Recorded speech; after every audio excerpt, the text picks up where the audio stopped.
Hey guys, today we are in Acts chapter 21. So if you remember yesterday, we left off with Paul talking to the elders of the church of Ephesus at the port because he didn't want to go into Asia because it would take a lot of time. Today, we can see he continues on in that journey. He leaves the port there at Ephesus talking to the elders. And you can see a lot of places that he went to as you read the first couple verses of chapter 21. And we'll see more of that at the end of tonight's video. But we can see in verse 4, the Spirit was telling Paul, and through the Spirit, they were telling Paul, the people, the disciples there, not to go to Jerusalem, but Paul kept on going, right? So they left, and then we get to, let's see, verse 7. They finished the voyage from Tyre. They went on to Ptolemais and greeted the brothers and stayed there for one day. On the next day, we departed and came to Caesarea. So here in Caesarea, we are in what is known as Israel, right? We're in the nation of Israel. And it says that he entered the house of Philip the evangelist, who was one of the seven, and we stayed with him. Now, if you remember a couple weeks ago, maybe a week or two ago, when we were reading in Acts, there was a guy named Philip. In chapter 8, he baptized an Ethiopian eunuch. And when he brought him up out of the water, he instantly disappeared, right? He harpazo, he was raptured. And it says that he was taken to Caesarea, the same city that he was at. So many years have passed, okay? Almost 20 years have passed, and he's still there. But notice his name now. He is known as Philip the evangelist. He's been preaching the gospel the whole time while Paul has been tracing all around the world in his missionary trips, bringing the gospel to all the countries, right? So this is the same Philip that we saw back in Acts chapter 8. And he's also the same Philip when it says he's one of the seven who was chosen to take care of the widows, right? If you remember all the way back in the first couple chapters of Acts. Same guy. He had 4 unmarried daughters who prophesied, but none of those were given a prophecy to give to Paul, because we can see in verse 10, while he was staying there with Philip, a prophet named Agabus came down from Judea. Now, we've seen Agabus before, Acts chapter 11. And if you remember, Agabus gave a prophecy that there was going to be a famine, right? If you remember that in Acts chapter 11. So this is the same Agabus. Once again, we don't know really anything about this prophet, but God is using him. And he came down to give Paul a prophecy. Now, it's going to seem weird when we read this, but it's actually very common, especially in the Old Testament, that prophets not only spoke the word of God, a lot of times they would act out the message as well as speaking the message to make sure that the hearer of the message understood everything clearly. And so we're going to see Agabus, he's going to act out this prophecy.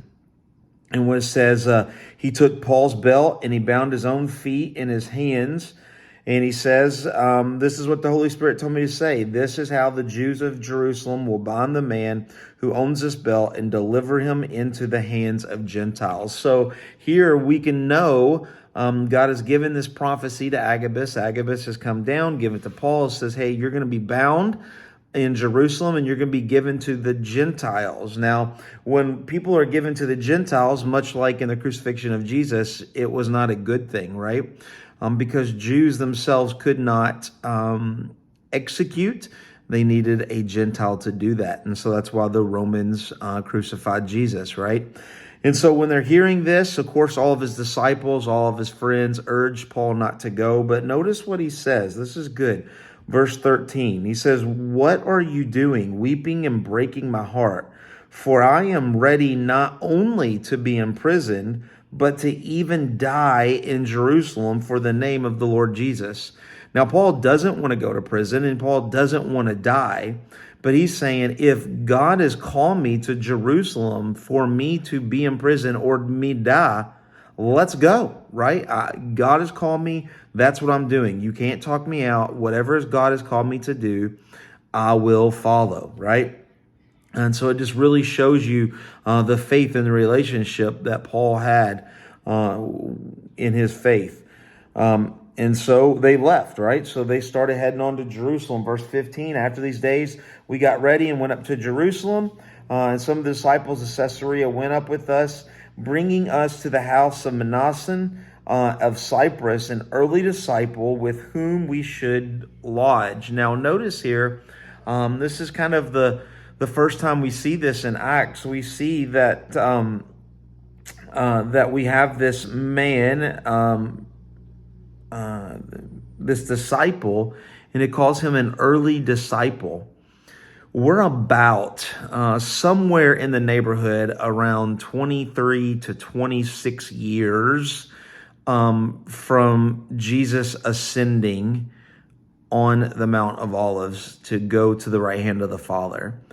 So it's been 20-something years, and so now the disciples, not just the 12 that walk with Jesus, but people who were converted by the 12, people who were followers of Jesus, they have been Christians for 20 plus years, and now they're called early disciples, okay? They're just kind of the first wave of believers, if you would. And so it's just an interesting way to keep that timeline, even though we've read really, 20 chapters.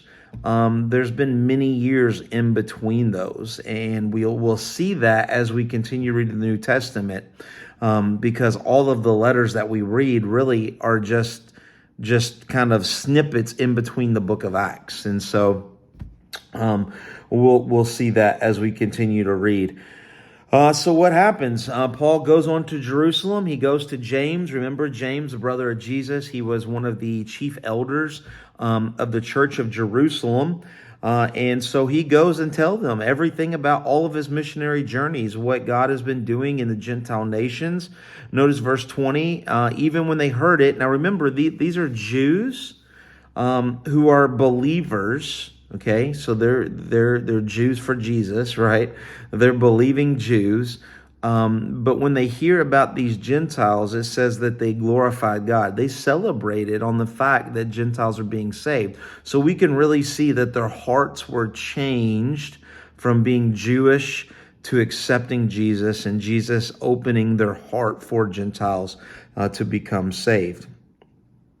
But there's not always good news, right? Wherever God is working, Satan is also working, right? We just saw that a couple chapters ago, right? So let's see what Satan is up to, right? And they said to him, these Jewish elders, these pastors of the Jerusalem church, which is basically a mega church now, over 10, 20,000 Jewish Christians. And they say to him, you see, brother, how many thousands there are among the Jews who have believed. There's lots of people, right? 10, 20,000 Jewish Christians, believers, right?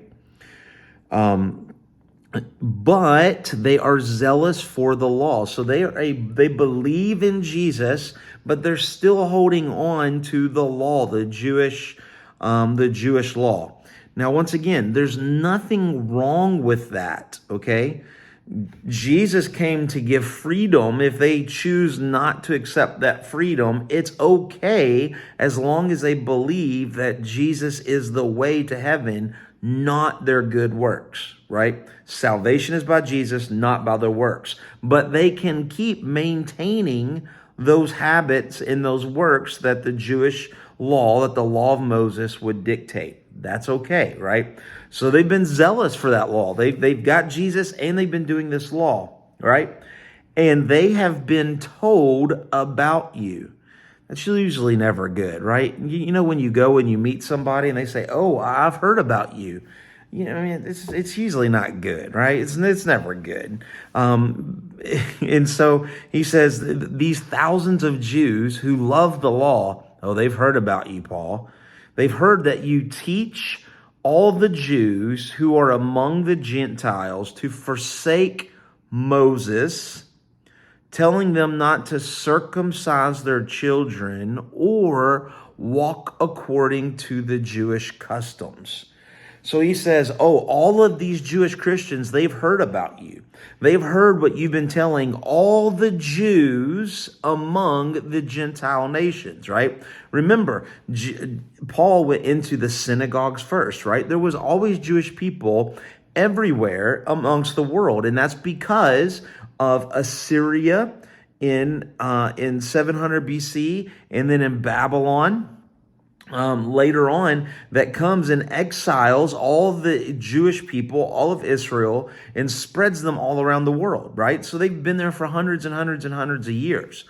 And so he says, these Jews have heard how you've gone to these other Jews in the Gentile countries, and you've told them they don't need the Torah, they don't need to circumcise themselves, and they don't need to keep the Jewish customs that they are, which for one is a lie. This is what he's been telling the Gentiles, right? Because they didn't have to do this. But the Jews who were already doing this, he didn't say you have to stop doing this. He would say Jesus gives you the freedom to stop, but you don't have to stop, right? So there's some rumors going around, right? And it's not just a little rumor, it's a big rumor. Tens of thousands of Jews in Jerusalem is basically hearing Paul saying that Jews don't have to be Jews anymore, right? And so they're upset, to say the least, right? What then is to be done? They will certainly hear that you have come. So these elders of the church are saying, what are you going to do, right? What are we going to do, right? You're here. Word's going to spread quick that Paul's here. And when they hear it, they're not going to be happy. So here's what the elders told him to do. Do what we tell you to do. Now, Paul does this. But when I read this, man, it really hurts my spirit, right? Because you're kind of saying they're making Paul do something because of because of sin and rumors amongst the church of Jerusalem, right? Kind of hurts my spirit, right? But Paul's a gracious man, and he does it. So they say, this is what you need to do. We have 4 men who are under a vow, that Nazirite vow that we talked about, right? Back in chapter 18. We have these 4 men who are under a vow. Take these men, right? So take them under your wing. Purify yourself, which means go to the temple, take a ritual bath. And basically there's going to be 7 days of purification in order to make you right, Jewish standing right, that you may go in the temple, right? But take these men with you, pay for their expenses, right? So take them under your wing, feed them, house them, keep them, let them be around you, let them see how you're acting, and do everything that you need to do until they shave their heads, right? Until they finish their Nazirite vow. If you do this, then all will know that there is nothing in what they have been told about you, but that you yourself also live in observance of this law. They're saying, if you do this, then all of the Jews in the Jerusalem church, they'll realize you're not a hater of Jews. You yourself are a Jew, and you're okay because you're doing what you're supposed to do, and this is good. And so here the elders of the church are saying, if you do this, man, this is really going to calm the waters. This is really going to calm the waters, right? So what happens? Paul does this, right? Let's see. Paul took them in, verse 26. The next day he purified himself along with them, went into the temple, giving notice that the days of purification would be fulfilled and an offering presented for each one of them. So Paul does this, takes everything, does all that he's supposed to do, the Jewish way, the right way of doing this. Verse 27, when the 7 days were almost complete, right? So 7 days of purification, when it's almost done, what happens? The Jews from Asia, right? So all the Jews that tried to kill him already, right? They follow Paul. They're coming into Israel, right? They're coming in to Jerusalem. So they see him in the temple, stirred up for the whole crowd, and laid hands on him, crying out, "Men of Israel, help." Now, if you remember last chapter, Paul wanted to be in Jerusalem for Pentecost, right? Pentecost, one of the three big celebrations that all Jews would travel to Jerusalem for, right? So these Jews from Asia are not just following Paul, they're coming to Jerusalem for Pentecost, but when they get there, they see Paul is in the temple. This is the Paul that's been preaching to the Gentiles. This is the Paul that they try to run out and kill themselves, right? So now they see him in the main temple, not just in the synagogue in Asia, but in the temple in Jerusalem, right? This is huge, right? And so they get mad, right? They crying out, "Men of Israel, help." This is the man who's teaching everyone everywhere against the people, the Jewish people, and the law, the Mosaic law, and this place, the temple, right? So this rumor that Paul was trying to dispel by taking these four men, by ceremonial cleansing, by the priest saying he's okay, by helping these men do their offerings to complete their Nazirite vow, right? Before that's done, before the good word got out that Paul did all this and he himself really is a Jewish man, he's not denouncing the Jewish faith, these Jews from Asia come in and they start saying, this is the man who's been speaking against Jew and against the Mosaic law and the temple and the custom, everything that the rumors that has been going about Paul in the Jerusalem church, right? So we would kind of just knock this up for bad timing, right? He was almost out of it, but now he's not, right? So he's almost out, but he's not. They come in and they just put fire to this rumor, right? And so, and you can see in verse 29 why they said this. Previously seen Trophimus, the Ephesian, with him in the city, and they supposed, they did not see, they supposed that Paul had brought him into the temple. He did not. Paul would not have done that. But they suppose that he did. So that's why they see this, right? So the city, Jerusalem, was stirred up. All the Jews were stirred up. And what do? They seized Paul. They dragged him out of the temple. And at once the gates were shut, the temple gates. They would not allow him back in. And as they were seeking to kill him, not just beat him, they were seeking to kill him, word came to the tribune of the cohort that all of Jerusalem was in confusion, right? The tribune of the cohort, or you might have, if you're not reading in the Bible that we gave out at the beginning of the year, maybe a garrison. If you remember when we talked about in Nehemiah, when we talked about rebuilding of a wall, there was a huge dormitory built on the northwest corner of the Temple Mount, okay? It's called the Tower of Antonia. And in that, the Roman soldiers stayed, about 500 of them. This is the cohort that we're talking about. So in this tower is basically a dormitory for 500 Roman soldiers. So if something really bad broke out on the Temple Mount at the temple, they could be there in a nanosecond. Not that they care about the temple, not that they care about anybody defiling the temple. They're Romans, but they don't want riots. They don't want things to break out. It's their job to keep peace in Jerusalem, right? So riot breaks out. So what do? Right? They run down. They're instantly there. He at once took soldiers and centurions, ran down. They saw that the tribune and the soldiers, and they stopped beating Paul, right? 500 Roman soldiers rush in. It kind of tends to stop the riot, right? The tribune came up. They arrested Paul, and they ordered him to be bound. Once again, they don't really care if Paul is guilty or not guilty. They just wanted to stop the riot. So they arrested him to stop the riot and probably for Paul's protection because they have no idea what's going on. But they said they ordered to bound him with 2 chains. It doesn't mean that they handcuffed him twice. It means that one arm was chained to one soldier and one arm was chained to the other soldier. He was chained to 2 soldiers. There's no way he's going to run away. And so some of the crowd were shouting one thing, some the other. They couldn't figure it out. So they're taking him back into this tower at the northwest corner of the Temple Mount, right? And so in verse 36, the mob of the people followed, cried out, away with him. They were not wanting, when you read this in the Greek, they're not saying away with him, like get him out of the Temple Mount. They're saying take him away forever. They're saying kill him, get him rid of him, right? Much the same as they cried out for Jesus, crucify, crucify. Same idea, right? As Paul was being brought into the barracks, he said to the triune, to one of the soldiers, may I say something to you, right? So he says, hey, can I talk to you for a second? And one of the soldiers says, you speak Greek? And Paul's like, yeah, I can speak yeah. And one of the soldiers says, aren't you the Egyptian? Paul says, what Egyptian? I have no idea what you're talking about.